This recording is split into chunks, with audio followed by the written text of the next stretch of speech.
Pria itu akan tenggelam sepenuhnya ke dalam rawa. Tapi dia tidak panik sama sekali. Sebaliknya, mata petani itu tertuju pada dua ekor musang kecil di atas pohon. Tak disangka, musang kecil itu sepertinya paham betul maksudnya. Baru saja terlihat hewan di depan bergerak ke arah pria itu datang. Namun dengan perawakannya yang kecil, ia sama sekali tidak mampu menarik pria itu. Saat ini, musang kecil juga tidak menganggur. Baru saja melihatnya mengunyah kulit pohon dengan gigi tajam. Dengan cara ini, cabang-cabang secara bertahap membengkok di bawah kerjasama mereka. Pria itu pun meraihnya di saat yang tepat namun terkejut karena kekuatannya terlalu besar. Cerpelai itu langsung dilempar ke bawah. Ia menepuk-nepuk kaki kecilnya dan meminta bantuan pria itu. Namun ketika pria itu bangun, dia sangat lelah dan kesulitan bernapas. Kemudian dia menyandarkan kepalanya ke batu untuk beristirahat. Pada titik ini, cerpelai kecil tidak tahan lagi. Dengan sangat cepat ia jatuh sepenuhnya ke dalam rawa. Dan lakukan perjuangan terakhir. Hal ini membuat musang kecil yang tersisa sangat khawatir. Terus-menerus berkicau di pepohonan. Cobalah untuk membangunkan pria itu. Untungnya pria itu bereaksi dengan cepat. Setelah itu dia tidak berani menunda. Dia segera memasukkan tangannya ke dalam lumpur. Namun saat ini, tidak ada pergerakan di rawa tersebut. Pria itu tidak berani mempercayainya. Jadi dia meraba-raba sebentar. Tiba-tiba dia sepertinya menangkap sesuatu. Pria itu menyeringai.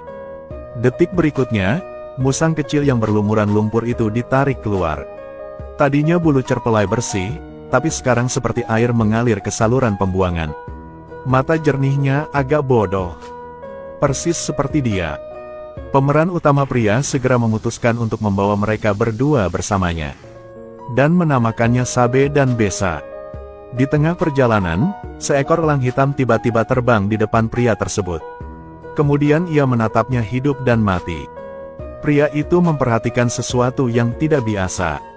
Sehingga kemungkinan berkomunikasi dengan hewan kembali terbuka. Dari mata elang hitam, dia menemukan. Ternyata ada binatang yang sedang diburu di depan. Jadi dia segera sampai di sana. Benar saja, ada dua orang yang mengelilingi seekor harimau hitam. Sebagai raja para binatang, manusia tentu tidak akan membiarkan hal ini. Saat dia menggunakan kesempatan ini, dia menemukan pemahaman diam-diam antara kedua musang tersebut. Dia kemudian melepaskan Sabe dan Besa. Baru saja melihat dua musang kecil berebut tempat pertama. Cepat ambil senjatanya tepat di bawah hidung musuh. Tidak ada senjata serangan jarak jauh. Kedua tentara ini sama sekali bukan tandingan pria itu. Melihat hanya 2-3 pukulan dikalahkan olehnya. Tidak terduga saat ini. Bala bantuan musuh datang tiba-tiba dengan busur di tangan. Pada saat kritis, seorang pria berteriak aneh ke langit. Detik berikutnya, elang hitam tadi muncul kembali. Kemudian salah satu kakinya menendang prajurit yang terjatuh dari kudanya. Lihatlah prajurit terakhir ini. Harimau hitam akan mengambil tindakan. Pria itu pun langsung mengerti. Jadi lemparkan anak panah untuk membebaskan harimau hitam itu. Harimau hitam, yang marah dalam waktu lama, langsung berlari ke arah prajurit itu. Akhirnya ia berhasil membalaskan dendamnya. Sebagai imbalan untuk menyelamatkan nyawa pria itu, Danau Hitam memutuskan untuk tinggal dan melindunginya. Melihat itu, elang hitam yang terbang di udara tak mau kalah. Hingga saat ini, ia belum memiliki 2 jenderal lagi dalam perjalanan pengalamannya. Hari ini, dia tiba-tiba menemukannya di tepi sungai. Mandi kecantikan, untuk mengagumi keharumannya. Dia dan rekan-rekannya berencana untuk secara heroik menyelamatkan keindahan tersebut. Sebagai langkah awal, mereka mengeluarkan musang kecil terlebih dahulu. Mencuri pakaian wanita itu saat dia tidak memperhatikan dan melarikan diri dalam sekejap. Apa yang terjadi selanjutnya persis seperti prediksi pria itu. Wanita itu buru-buru berlari ke dalam hutan untuk mencari. Saat itulah harimau hitam diutus, dan wanita itu benar-benar ketakutan. Lalu dengan auman harimau hitam, suasana langsung naik ke klimaks. Melihat kesempatan telah tiba, pria itu akhirnya melangkah keluar. Dia segera memeluk wanita itu ke dalam pelukannya. Sementara dia masih bingung, mencondongkan tubuh ke dekat telinganya dan berbisik. Anda memiliki saya untuk melindungi Anda. Tidak masalah. Jika tidak terjadi sesuatu yang tidak terduga. Separuh hati gadis itu telah diambil. Sekarang ikuti saja rencananya. Tahun depan mereka akan bisa menggendong bayi gemuk mereka. Namun di luar dugaan, harimau hitam itu tergeletak dan tidak berbuat apa-apa. Berpura-puralah sebentar. Masih belum selesai. Orang berikutnya menyarankan sesuatu, tetapi harimau hitam itu tetap tidak bergerak. Hingga pria itu kehilangan kesabaran dan berteriak. Harimau hitam baru dengan enggan pergi.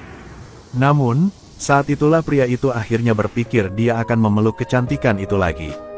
Kejutan. Kamu orang yang baik. Melihat wanita itu pergi, pria itu patah hati. Pada akhirnya hanya persaudaraan yang bisa dipercaya. Setelah sedikit bujukan dari mereka, pria itu mendapatkan kembali kepercayaan dirinya dan memutuskan untuk menempuh jalannya sendiri. Tidak butuh waktu lama bagi pria tersebut untuk mencapai suatu negara. Dia sangat mulia, tapi dia memakai karung. Tampaknya takut seseorang akan mengenali saya. Penyihir itu mengangkat anak itu tinggi-tinggi. Detik berikutnya, buang ke dalam lubang api. Pria yang memiliki rasa keadilan tidak bertindak, sekarang penyihir itu menunjuk ke anak lain di bawah. Maka para prajurit segera mengangkat bayi itu. Siap berkorban seperti anak kecil tadi. Anak itu meronta-ronta dengan kaki kecilnya setelah ditopang oleh dukun. Namun tetap tidak bisa lepas dari nasib pengorbanan. Melihat anak itu belum sepenuhnya jatuh ke dalam lubang api, penyihir itu mengambil tongkat itu dan terus menyodok. Pria di bawah tidak tahan lagi. Menggunakan pikirannya untuk langsung mengendalikan elang hitam di langit. Setelah itu, hanya melihat elang hitam menukik ke bawah. Sebelum anak itu jatuh ke dalam lubang api. Diselamatkan. Setiap orang yang melihat pemandangan ini mengira bahwa pengorbanan tersebut telah membuat marah para dewa. Pada saat yang sama, mereka semua berlutut dan memohon pengampunan. Kali ini, sang pria akhirnya menemukan wanita yang diimpikannya setiap malam. Tapi tidak pernah terpikir dia akan masuk tim pengorbanan. Dan penyihir itu merasa ada yang tidak beres. Dengan tegas menjelaskan bahwa yang diinginkan para dewa adalah agar lebih banyak manusia. Jadi mari kita terus bergerak. Dengan cara ini, wanita itu segera dikorbankan oleh mereka. Pria itu juga memanjat untuk menyelamatkannya. Saat ini, orang-orang di bawah juga perlahan-lahan sadar dan mulai melakukan protes.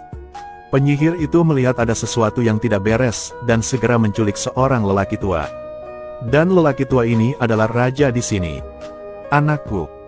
Identitas sebenarnya dari pria tersebut sebenarnya adalah pangeran di sini. Karena ia terlahir lemah, ia ditinggalkan oleh raja. Dan para penyihir kerajaan ini kebetulan mengetahuinya.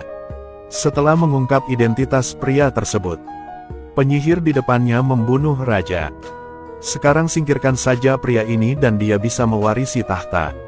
Tanpa sepengetahuannya, pria yang ditinggalkan itu dibesarkan oleh seekor binatang. Kekuatan fisik berbeda dari sebelumnya. Begitu cepatnya dia membalikkan keadaan.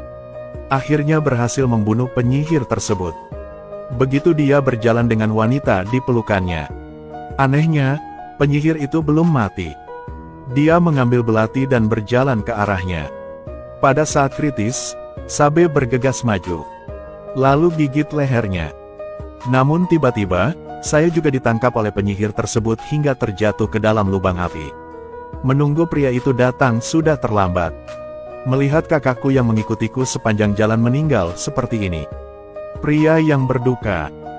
Besa tiba-tiba berdiri dengan bingung di tangga. Lihat semuanya. Saat ini, semuanya sadar juga identitas pangeran pria itu. Selangkah demi selangkah, lanjutkan beribadah. Namun di akhir cerita, pria tersebut memilih pergi. Dia menjalani kehidupan yang damai dengan wanita yang dicintainya.